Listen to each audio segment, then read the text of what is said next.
Good afternoon, and welcome to Room 13 Spring Program.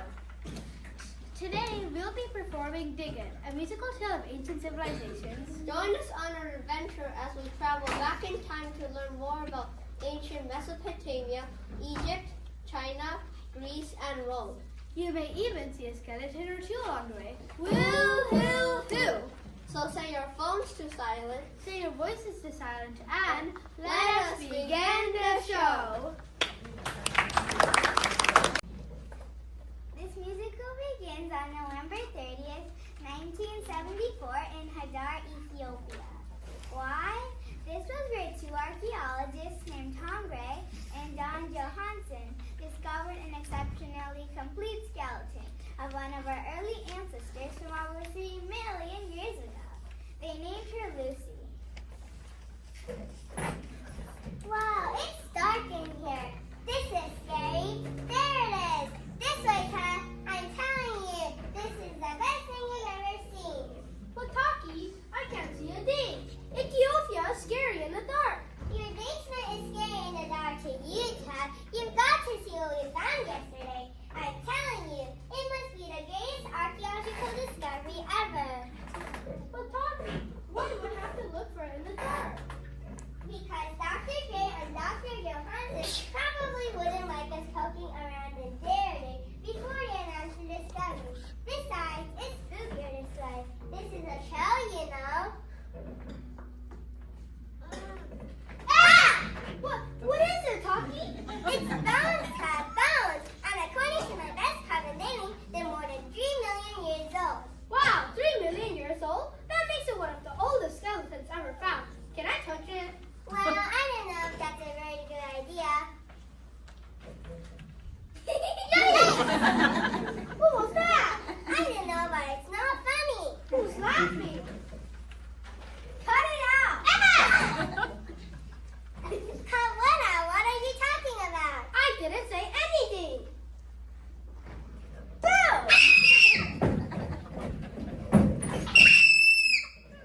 Hello, kids. My name is Lucy. What's yours?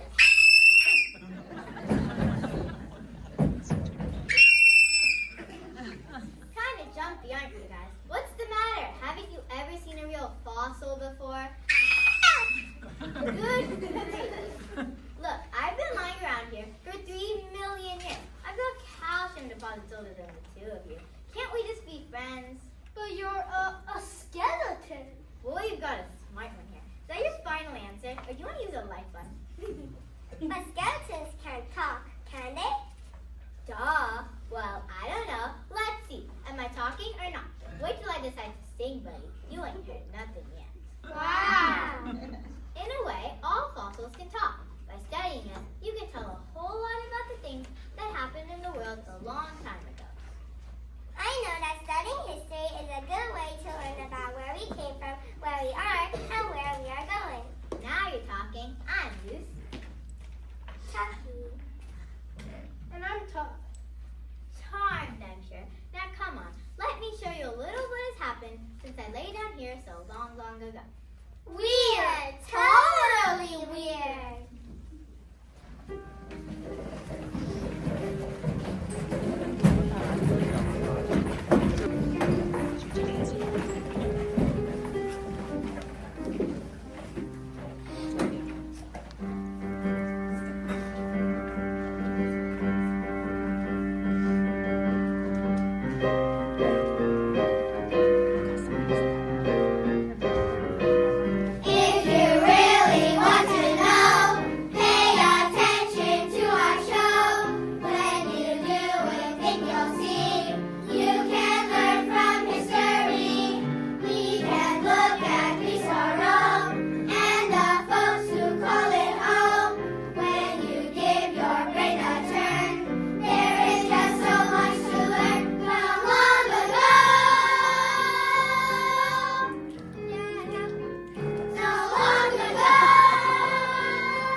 Tigris River created what is thought to be the communities of the early history of the land. The word Mesopotamia comes from the Greek language, the land between two rivers. In this scene, you will meet Gilgamesh and Enkidu. Gilgamesh was the Sumerian king of Uruk in Mesopotamia. He was a hero in Mesopotamian mythology. Enkidu was his trusted friend, advisor, and wartime comrade, without whom Gilgamesh would be lost.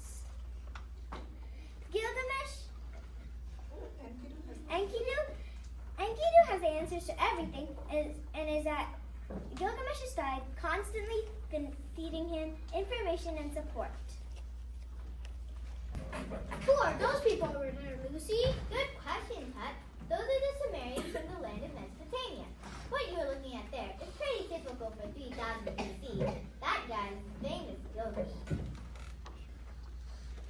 People. Work with me now. We gotta work together. Who died and made him king? I heard that.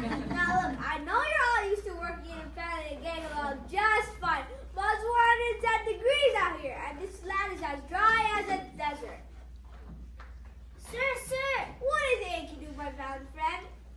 It is a desert. Okay, so it is a desert, but if we work together a little bit, I think we can survive here and maybe even create one of the first great civilizations. Gilgamesh is right, everybody. Working together, we can make sure nobody messes with Mesopotamia. Well put, Enkidu, well put. Thank you, sir. Now look, we've got rivers on both sides of these plains. Now what are they called? Rivers. I know that, but what are the names of these rivers? The Tigris and the Euphrates. A+. They've allowed production of farming goods to go way up. So what's the problem? The problem, sir, is that we need to find a more efficient way to transport these goods to market. Right you are, Enkidu. Well, who's got a suggestion? Sir, if I might suggest, I've been working on a small, round invention that I think might have great possibilities. I can't see myself, but let's go and get ahead and give it a try. Now what's next? Well, sir, I've been working on a system of currency that I think might help us keep track of what we trade and what we own. Capital idea. Write it down. Write it down, sir? Figure it out, Enkidu. I can't do everything. I'm so proud of all of you. At this rate, we should be able to create one of the first great civilizations right here between our own two beautiful rivers.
Farming villages and irrigation systems from as early as 5000 BC. Archaeologists have even found evidence of great cities and a very complex civilization. As early as 3500 BC, farmers produced food. City dwellers were bricklayers, canal builders, butchers, potters, and more. The Mesopotamian plain gave rise to one of the first great civilizations, and it all happened on the land between two rivers.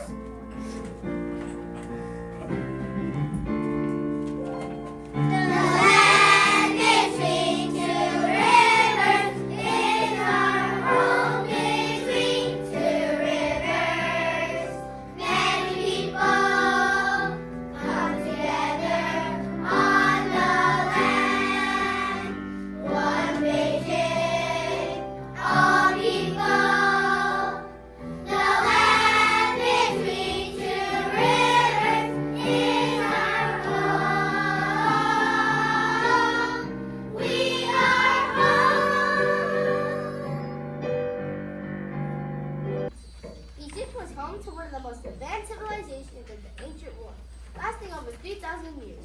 In this scene, we will meet King Zoser and his trusty assistant, Imhotep. King Zoser was an ancient Egyptian pharaoh of the 3rd dynasty. His reign was marked by great technological innovation in the use of stone architecture. Imhotep was an ancient Egyptian genius who was a brilliant architect, mathematician, physician, poet, priest, and chief minister to Pharaoh Zoser. Grain is scarce and people are suffering, so the king decides to solve the problem in a way that might seem ridiculous to modern ears by instituting the relationship between the ancient Egyptians. The kings and gods are fundamental. Who do we get to see next, Lucy? Yeah, I never knew history could be so alive. Alive? Let's see about that. Listen up. Here comes King Zoser of Egypt and your trusted servant, Imhotep. Wow, they look pretty good considering they lived 4,000 years ago. King Zoser, grain is scarce. I've got no grain. The fruit has all dried up. Look at my fruit. It's completely dried up. People are so desperate that they're robbing their neighbors. Whoa, look at that. See, come back here. Children are crying and old people are as sad as can be. What are we going to do? I know. Build me a pyramid. What? But first, I must learn the name of the god of the Nile. Then he will help us and we can offer sacrifice to that god. Everyone, go to sleep at once.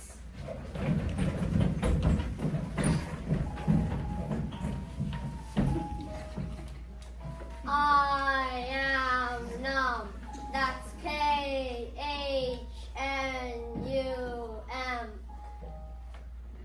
The H is silent. I know the river Nile. When it covers the fields, it gives them life. Now the Nile will pour over the land without stopping. Plants will grow, bowing down with fruit. The years of starvation will be over. Thank you and good night.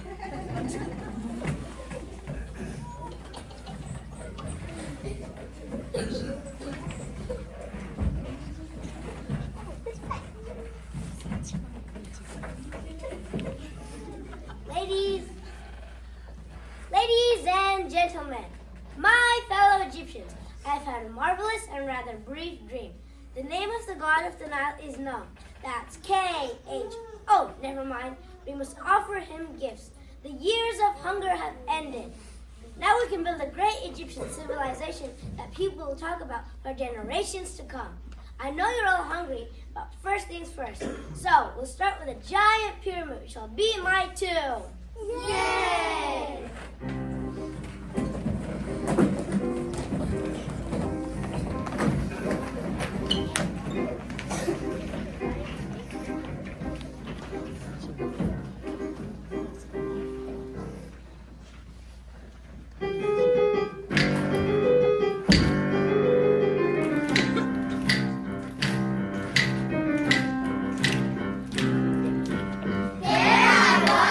Sing by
amazing dynasties of India and China were one of the most well-developed societies of the time.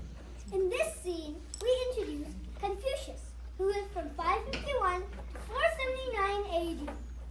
Confucius was a brilliant teacher, politician, and philosopher whose message of benevolence, loyalty, and virtue were the main guiding philosophies of China for thousands of years. Wow, I never realized that ancient Egypt dominated the entire Earth for like 3,000 years. Well, not the entire Earth, Taki, but they really were a pretty amazing civilization. What could be happening at that time that is as exciting as building a pyramid? Tut. Very good question. And to help me answer that, let me introduce you to my very wise and good friend, Confucius. Confucius says, Good afternoon, young and curious friends of eras still to come. Good afternoon, sir. Confucius says, since you asked, I might inform that at the same moment Egypt was flourishing, we of the East are creating dynasties of our own. Does he always talk that way? Confucius says, I heard that. Confucius was a brilliant teacher some 2,500 years ago, and he's right. While Egypt was flourishing in the West, the dynasties of India and China were thriving in the East.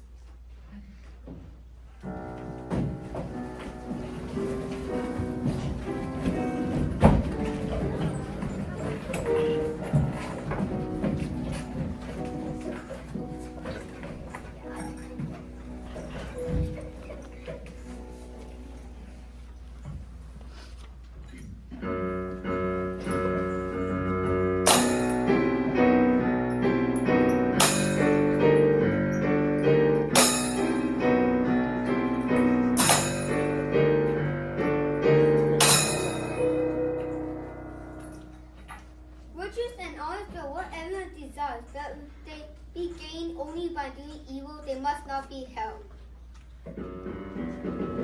Mountains, mountains, rivers, valleys, Himalayas, Hindu, Buddha, India. Don't worry that no one knows you, but seek to be worthy of being known.